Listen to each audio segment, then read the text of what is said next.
épisode 2 de Halloween. Alors désolée si je ne parlais pas, j'étais en présence de ma mère. Donc voilà. Laissez-moi sortir. Il frappe à la porte, mais elle est trop épaisse pour produire ne serait-ce qu'un murmure à l'extérieur. Tais-toi! Tu vas nous condamner tous les deux. Alex se retourne pour rencontrer la voix. Il découvre qu'elle vient d'un homme enchaîné à un mur. Qu'est-ce qu'ils font ici? Il a du mal à parler, comme si son esprit dérapait. Il nous découpe en morceaux et il nous donne comme nourriture. Alors, c'est des vrais monstres? C'est horreur. Dehors sont tous ceux dont tu as toujours eu peur. Il tremble dans ses chaînes. Il nous attire ici un par un et... Ok, tu te casses d'ici.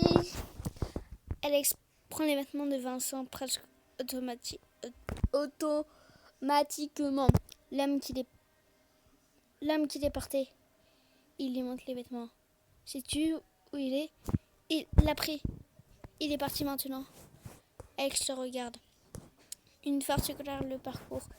Quel fils de pute! Il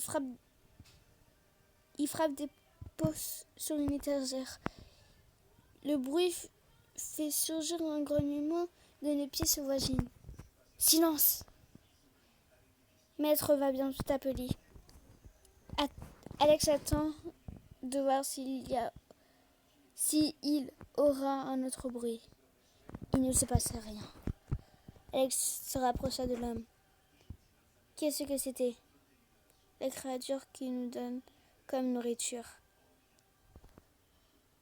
Un être dangereux. L'homme regarde la porte d'où vient la voix. Ses yeux sont remplis de terreur. Il a tué mon ami? Je ne peux pas laisser passer ça. Si tu restes ici, tu connaîtras le même sort que lui. La voix apparaît à nouveau. Pas dormir si tu parles. Moi fatigué. De sa colère naît une symphonie dont les instruments sont les plats cassés. Sors de là! Sors de là! Ce n'est pas l'heure de dormir. Il parle avec sérénité et confiance. Qu'est-ce que tu fais? J'ai un plan. C'est qui ça? Hey, il dit à voix basse. Okay. Je deviens impatient. Un bruit sourd secoue la pièce et une créature déformée apparaît entre les doubles portes. J'ai découpe maintenant, sieste plus tard. Ça ne veut rien dire. Il a l'air en colère.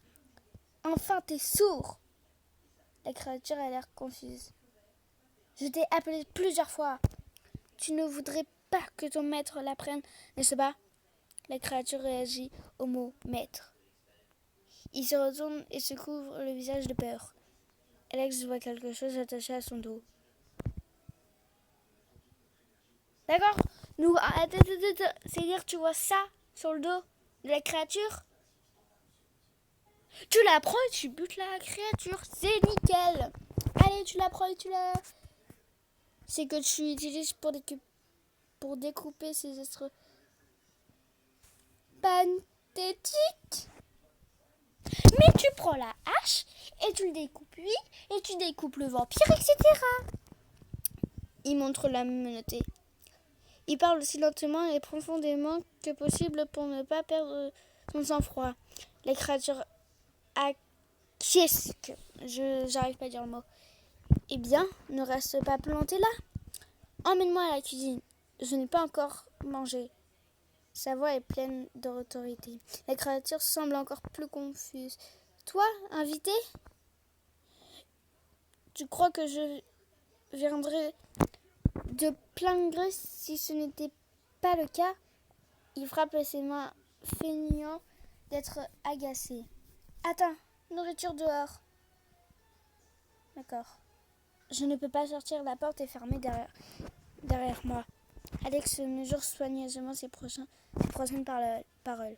Il y a une autre sortie derrière. Il montre une porte noire. Chez moi. Je ne veux pas aller chez toi. Je veux juste retourner à la soirée. La créature protège à nouveau son visage. Et je veux manger aussi. Montre-moi ce que tu prépares. Ce que tu prépares. Besoin d'autorisation. Tu veux que j'appelle ton maître pour lui dire que tu as refusé de me servir? Tu sais qu'il va s'énerver. Alex lève la main de façon menaçante. La ruse fonctionne mieux que prévu. Suivez. Il l'emmène dans une vieille cuisine rouillée. Ouh, vieille cuisine rouillée? Ah bah ça c'est pas rouillé, hein, désolé. Hein. Enfin, maintenant écarte-toi, je veux essayer. Alex regarde le liquide rouge vaisseau qui bout dans la casserole. Du sang, clairement. Il retient son désir de vomir. Ah bah normal. Avec la louche en bois, il en prend un peu et fait semblant de siroter. Délicieux, charmant. La créature se redresse et attrape sa hache. Toi, pas monstre! Méchant! Il brandit son arme sur Alex. Tu vois, Alex, t'aurais pris son arme. Tu l'aurais buté. Il recule rapidement et évite la lame. Toi, trop gentil. Attends, le grand cri de la créature là, il veut le tuer? Alex se demande quelle partie de son attitude était trop polie. Un deuxième coup arrive cette fois. Il essaye instinctivement de l'arrêter avec la louche. La hache la traverse rapidement, ce qui lui laisse un manche long et tranchant. Alex retourne dans la pièce principale, se tend et esquivant la hache. Je serre toi ensuite. Il parle pas français le mec, enfin la créature. Une idée se monte dans l'esprit d'Alex. C'est risqué, mais il est de toute façon confronté au pire risque. C'est tout ce que tu peux faire. Alex retrouve son sang-froid. C'est plus difficile que jamais. Pas étonnant qu'il te faille autant de temps pour me servir. Au fait, il regarde la créature dans un air menaçant. La prochaine fois que tu frappes, tu ferais mieux de ne pas rater. Ou je te donnerai à manger. La créature le fixe perplexe. Maintenant, serre-moi avant que j'appelle ton maître et que je lui en parle. La créature hésite encore une fois en entendant parler de son maître. En un instant, la créature sort de la cuisine avec une assiette de quelque chose. Alex essaye de ne pas penser à ce que c'est. Désolé, Vincent. Il se parle à lui-même. Il retrouve alors son attitude supérieure. T'es malade? Il jette l'assiette à travers la pièce. Tu t'attends à ce que je mange ici comme si j'étais un serviteur? Je vais devoir te montrer les bonnes manières, espèce de créature dégoûtante. Le monstre hurle et gagne sa hache contre le mur. Il devient dingue. Dans sa rage, il fait beaucoup de dégâts. Plus qu'Alex n'est préparé à gérer. Non, pas un autre. L'homme devant s'est fait couper par accident. Il est maintenant en morceaux sur le sol. Maître arrivé! Ces mots détournent la conversation d'Alex sur le mort. Il ne dit rien, mais cache soigneusement la poignée de la louche dans ses vêtements. Toi, par les maîtres, pas créer problème. La créature retourne dans la cuisine. Alex reste dans la place saccagée à penser à une stratégie. La lourde porte de la maison clique et commence à glisser. Le vampire apparaît juste à l'intérieur. Qu'est-ce qu'il y a encore? Tu ne vois pas que j'essaye de... Il arrête de parler dès qu'il voit Alex. Le rythme cardiaque d'Alex augmente. Il sait qu'il n'arrivera jamais à déjouer le vampire avec des simples paroles. Il doit faire fonctionner son plan bâclé ou il est fichu. Très bien. On va lire.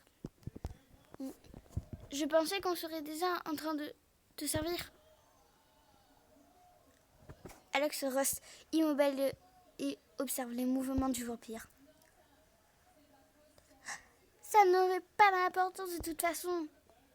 Tu n'en goûtes rien. Il sourit avec provocation. Quoi? Le vampire s'approche de lui. Je t'ai vu. Tu organises les meilleures soirées, mais tu n'en profites jamais vraiment. Tu es intelligent. Ça t'a sauvé de mon serviteur, mais ça ne marchera pas avec moi.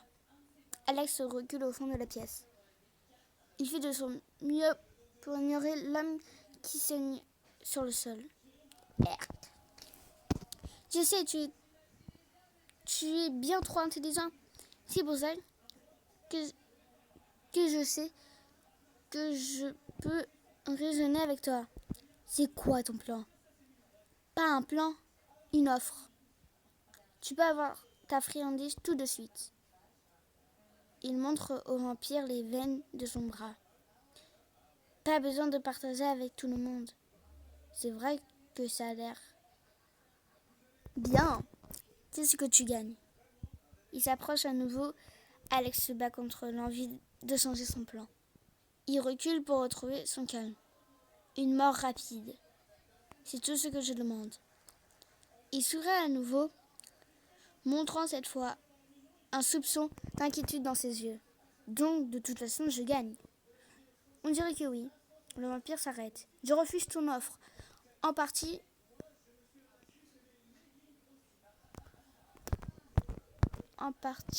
je ne vais pas te donner une mort rapide. Il se dirige vers Alex à une vitesse inhumaine. Attends. Quand on meurt, tu ne fais pas une mort lente. C'est-à-dire sur une coupe en petites rondelles. Tu vas pas. Tes petites rondelles, ils vont pas. Voilà, tu meurs vite de toute façon. Inhumaine. Mais je vais savourer ma propre friandise d'Halloween. Il enfonce ses crocs sur le poignet d'Alex. Alex se penche en ressentant la douleur et essaie de se débattre de lui. Les crocs du vampire qui lui transpercent la chair lui font souffrir de son corps. Ça veut rien dire. Il a l'impression qu'il va s'évanouir. Le vampire traîne son sang rapidement. Ce n'était... Alors, oui, il n'y a pas ceux-là, mais ce n'était quoi. La douleur s'intensifie.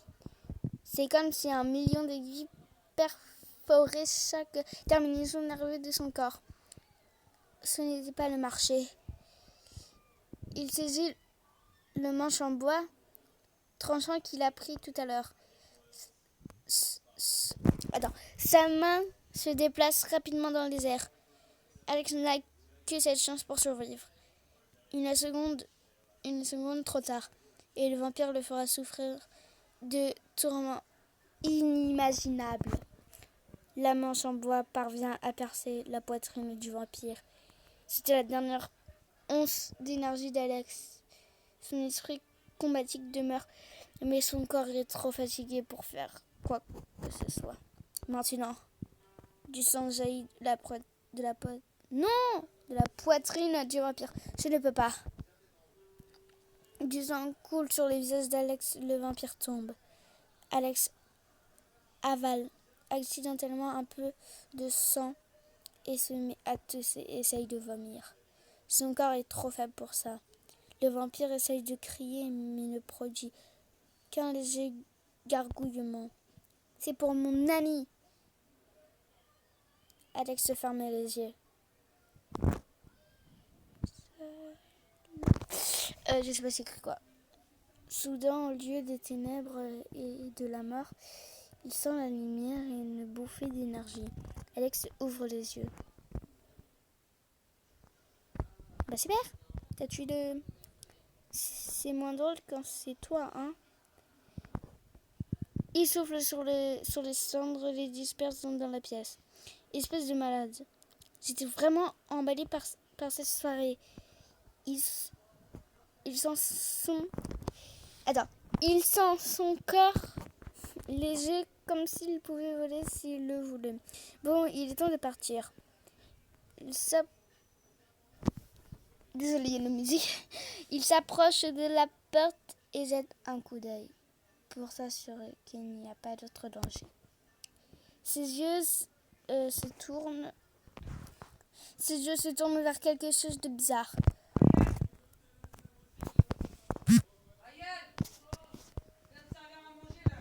Alex sent en lui le désir d'aller le goûter.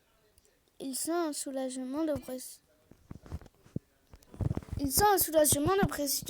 dans sa tête et remarque que des crocs sont sortis. Oh, je suis comme lui.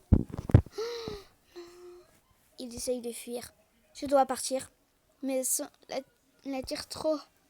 Il essaye d'y résister, mais bientôt il sirote le son du sol.